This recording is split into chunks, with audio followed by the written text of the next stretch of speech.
Hola muchachos, bienvenido al video denominado presión. En este veremos su concepto, sus unidades y algún ejemplo donde podamos trabajar. Es importante decir que la presión es la fuerza que ejerce un fluido en una superficie de forma perpendicular. Puede ser un fluido o puede ser un gas. ¿Qué unidades tenemos para la presión?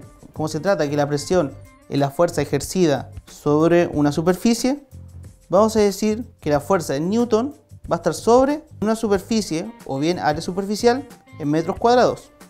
Esta unidad también podemos decir que equivale a un pascal. Otras unidades que podemos encontrar tenemos a la atmósfera estándar, el kilogramo fuerza por sobre centímetros cuadrados o el bar. Para el caso del sistema inglés, ¿qué unidades tenemos? La libra fuerza por cada pulgada al cuadrado, que este equivale a lo más conocido como PSI. Bien muchachos, ya hemos visto algunas unidades que utiliza la presión. Ahora tratemos de ver algunos conceptos de presión. Por ejemplo, la presión absoluta, la presión manométrica o bien relativa y la presión de vacío. La presión real que hay en una posición y toma el cero absoluto como base de medida, lo vamos a llamar como presión absoluta, que es la suma de la presión manométrica más la presión atmosférica. Cuando hablamos de diferencia entre presión absoluta y la atmosférica, nos encontramos frente a la presión manométrica, que toma como base 0 a la presión atmosférica, pero que este último se mide por medio de manómetros, en donde la presión manométrica es igual a la presión absoluta menos la presión atmosférica. En cuanto a la presión de vacío, son las presiones que están bajo la presión atmosférica. Más bien, la presión del vacío es igual a la presión atmosférica menos la presión absoluta.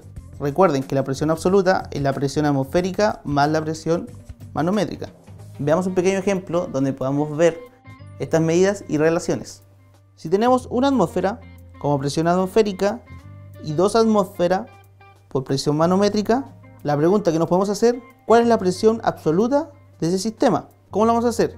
Sabemos que la presión absoluta es igual a la suma de la presión manométrica más la presión atmosférica. Entonces, ¿qué es lo que debemos hacer?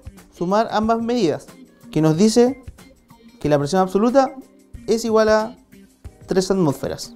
Ahora tratemos de ver otro ejemplo, en donde calcularemos la presión absoluta en una cámara de vacío.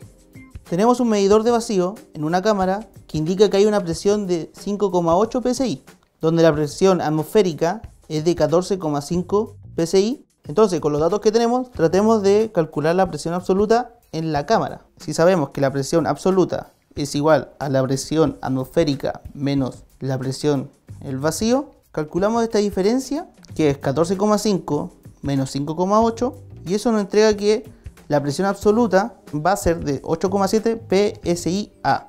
Como detalle, cuando hablamos de presión absoluta, debemos decir que la unidad va a estar en PSI-A, la abreviatura.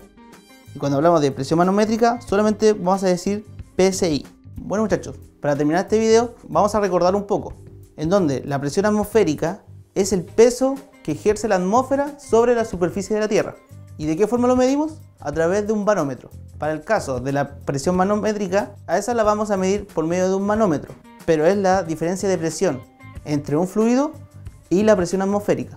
Y cuando hablamos de presión absoluta, es la suma de la presión relativa o bien manométrica más la presión atmosférica. Esta toma como base el cero absoluto para ciertos cálculos teóricos.